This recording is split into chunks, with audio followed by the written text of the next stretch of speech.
This is the new S.H.FIGUARTS Dragon Ball Z Goku figure from Bandai, dubbed Son Goku Lowest Born Saiyan, a callback from Dragon Ball Z, the Saiyan saga, when Vegeta refers to Goku or Kakarot as a low-class Saiyan. Unfortunately, Tamashii decided to make this a US-only exclusive, available only in your local Target or Walmart stores, making it very inaccessible for people living outside the States. This review was only made possible by my good mate Animated Heroes, so I'd truly appreciate it if you'd show his channel some love and subscribe or check out his videos. New Goku? What's new about it? It's just the same old Goku figure we've seen a million times over now from Tamashii.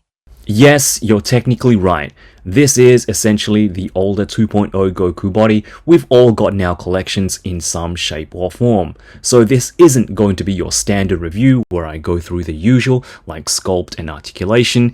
Instead, I'm going to clear things up a bit, especially for newer collectors, go through exactly what the differences are between this release and every other Goku release using this same body, go through the meaning of the term 2.0 and take a bit of a trip down memory lane and look at all the gi variations Goku wore during the original Dragon Ball Z run. Of course, with every new Goku release, we'll be going through some head swaps, so if you want to jump straight into that part of the review, I'll have the time codes in the description. So here it is, guys.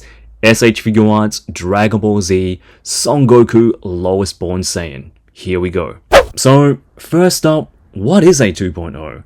Well, it kind of depends from person to person, but personally, I think of it as basically any figure using the same or similar engineering as this figure right here. The S.H.FIGUARTS Dragon Ball Z Saiyan Raised on Earth, which, funny enough, wasn't the first 2.0 Goku in the line.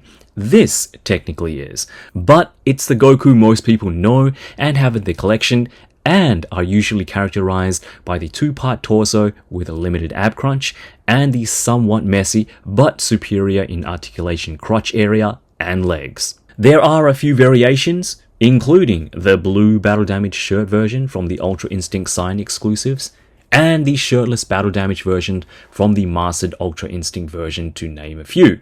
But it's basically every figure that came after this Goku and before this. I could go more in depth with the other 2.0s in the line, but let's save that for another video. Now, with that out of the way, so what's the difference between this new Goku and the rest of these old Gokus? Well, to the collector who just wants a one and done base form Goku, nothing really. In fact, I'd recommend this Goku over any other Goku you see here.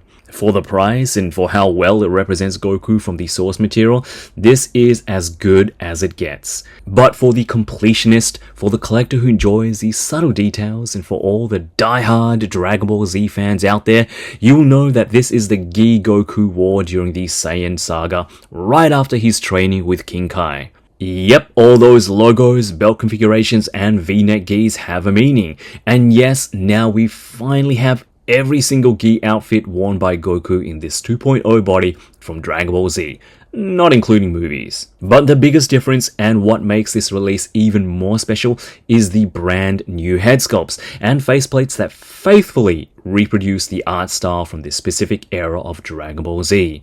The stylized facial expressions, perfectly sculpted and printed to mimic all those iconic moments in the Saiyan saga, illustrated and made famous by key animators such as Minoru Maeda and Misaki Sato. We get two head sculpts with this release, your ever so recognizable base form head borrowed directly from the 2024 San Diego Comic-Con exclusive Goku release, but also a completely brand new windswept hairpiece ripped directly out of the most memorable encounters in all of Dragon Ball Z history. Finally, we have a proper Saiyan Saga face-off head sculpt to recreate that very first battle between Goku and Vegeta. Included are 4 very serious, all-business faceplates, unlike the event exclusive, which was based on the original Dragon Ball Z intro. These set of 4 faces are included for one thing and one thing only: beating down the cocky Saiyan Prince. Here you can see the comparison between the over-the-counter release versus the event exclusive, and yes, all faceplates are compatible with each other. You guys know I love it when companies base their figures on specific animation art styles instead of generic looking crap like this. And you can't get more art style specific than this. These are a perfect recreation of that early Dragon Ball Z art style, and that slightly bigger head sculpt gives the figure a better overall proportion to how Goku was drawn during that era. The 2.0 body is dated by today's standards, but I think the now slimmer arms compared to the newer style bodies work really well with that new head to give you that almost retro early 90s look. So I won't be going over the full articulation in this video, as I'm sure most of you already know what this body is capable of, but for any new collector out there, go check out my full review on the event exclusive where I cover in full the range of the 2.0 body. Instead, let's take a look at how you can further improve the articulation of this figure and any other 2.0 Goku with just a few simple steps. This is a well-known modification that most seasoned collectors are aware of, but again, if you are just getting into the hobby and you're a bit of an articulation junkie, you might want to try this one out. Disclaimer, Tamashii obviously designs their figures the way they are, so any modification may potentially damage your figure, so do this at your own risk and understanding. So, on to the torso mod. To get the best range out of your torso, there's something really simple you can do to go from this to this. You'll need to heat up the inner torso joint, so I recommend giving your Goku a nice hot bath, but not too hot, for about a minute or so. After that, you want to split the torso in half, where you'll find the ball hinge joints connecting both the upper and lower torso. So this little tab right here prevents your figure from bending any further, but with a hobby side cutter, you can cut the small tab off, pop both halves of the torso back together, and what you're left with is a Goku with really deep ab crunch.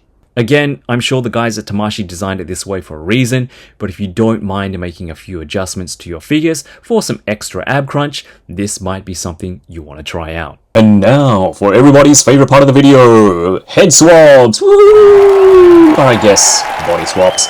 We're going to be using both of these fantastic, beautiful looking head sculpts on a variety of 2.0 and 3.0 bodies.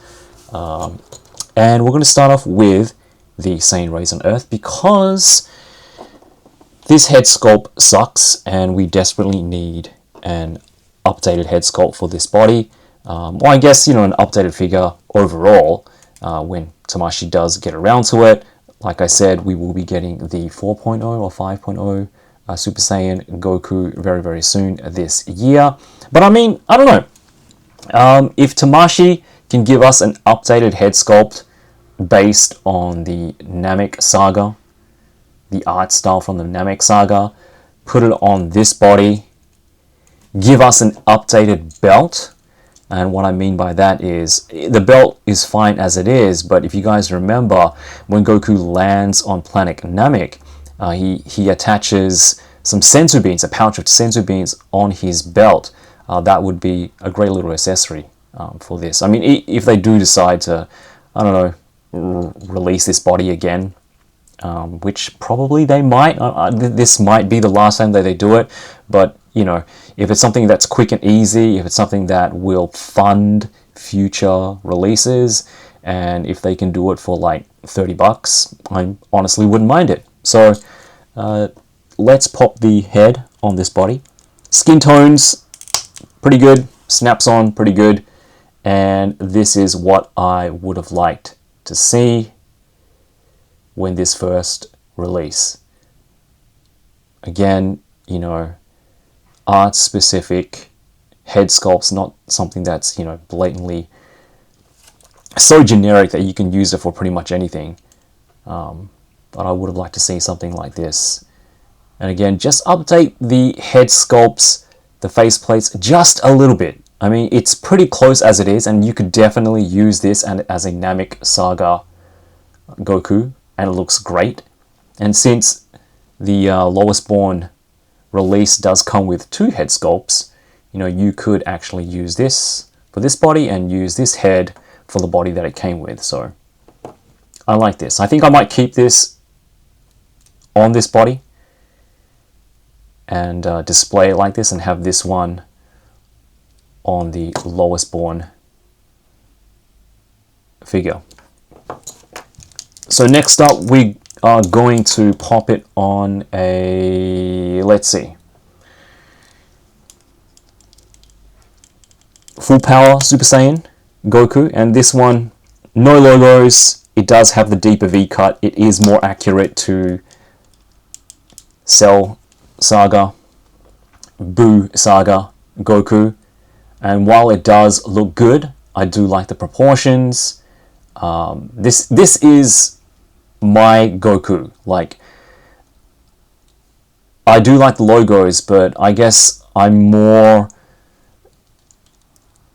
familiar with this look where he doesn't have, you know, the tassels at the front. It's just a single obi, and he doesn't have the logos. It's like brighter orange.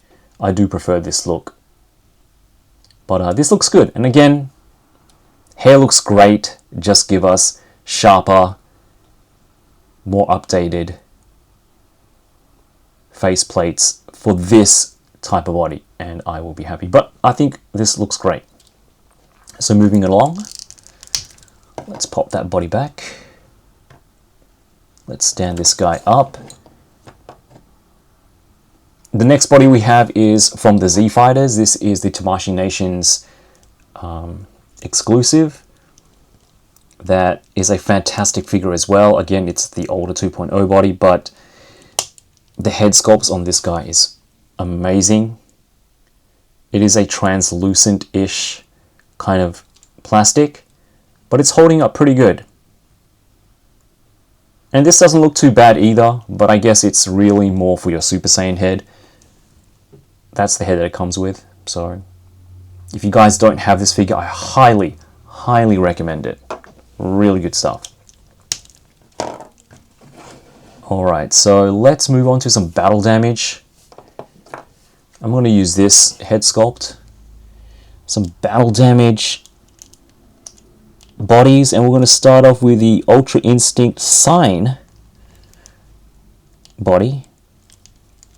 And these heads should all pop on these 2.0 bodies. That's what it was meant for.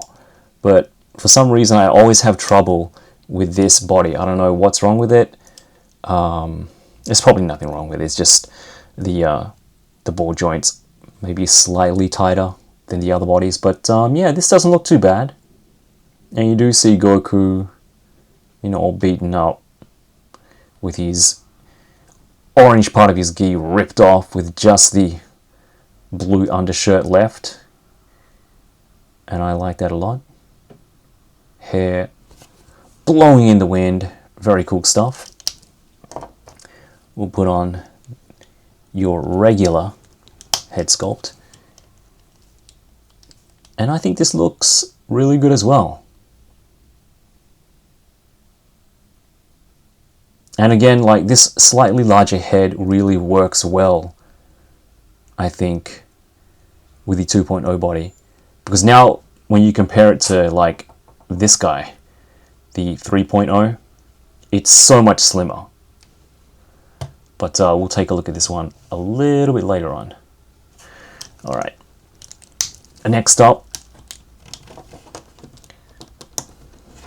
shirtless, fully battle damaged Goku, and this one can definitely work as, although the neck is a little bit high, I don't really like how it sits.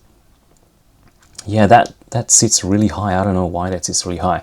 But yeah, this could work as like your final showdown between Vegeta when he's turning Kaioken against Vegeta. I think this looks pretty good.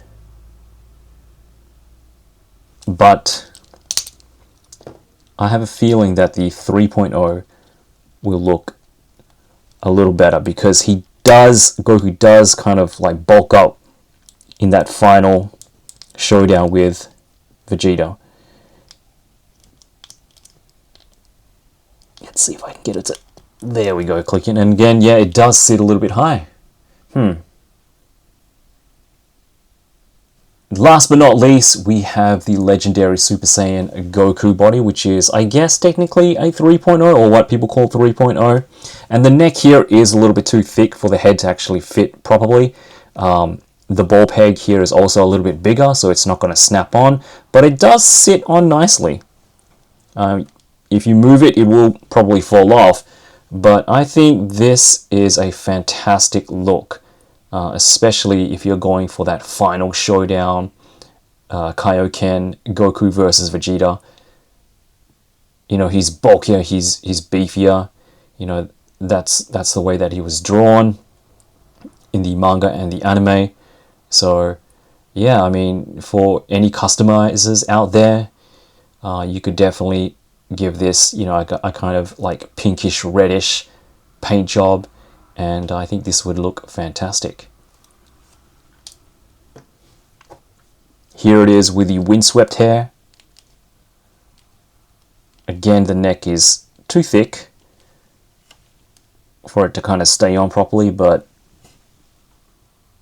I think that gives you guys an idea of how it would look, I guess with some modification. And who knows, maybe Tamashii will give us something like this in the near future with that, or based on that new 4.0, 5.0 body. But yeah, fantastic looking heads. Try a few combinations of your own. Let me know, you know, what you guys think is the best combination, and have fun with it. For accessories, it's pretty standard stuff, including a couple of fists for punching that like button because you enjoyed this video so much, a set of open blast hands for blasting that subscribe button. Where would any Goku release be without a pair of Kamehameha hands for Kamehameha-ing that subscribe button, just in case you missed it the first time, and last of all, a couple of iconic Goku fighting pose hands for, you guessed it, leaving this video a comment. Dragon,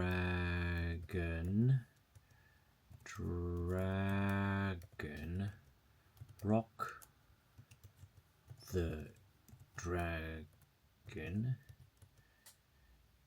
We love your videos. 86. So, is this new Goku release still worth picking up after all this time? Well, some are going to say that it's too little too late, and my fellow collectors in every other country except the US are going to be saying, why is this a regional exclusive? And I can totally agree with both. It's absolutely ridiculous that figures are still regional exclusives, including everything we get here in Japan as well. This is one of the best head sculpts for Goku in the line and should be readily available everywhere for everyone to experience. I feel this is the Goku that we should have gotten in the beginning instead of the Saiyan Raised on Earth release. So yeah, it does feel a little bit late, but too little. Well, if you do have the chance to pick this one up at a reasonable price, I say absolutely go for it. Sure, it's an older, soon-to-be obsolete body with the new 4.0, 5.0 Goku coming out this November, but the new head sculpts coupled with that 2.0 body absolutely works. It gives this figure that old school Dragon Ball Z feel, it's still a fun figure to pose, and I'd argue it still looks great amongst a series that's predominantly built around the 2.0 engineering and aesthetics anyway. But anything more than retail, it might be worth waiting for an eventual update released based on the new Cell Saga Goku we'll be getting this year. But if you just started collecting, if you're a completionist, or you just love that Dragon Ball Z art style and can appreciate older figures for what they are, you'll want this one in your collection. Again, a huge thank you to Animated Heroes for sending this out to me.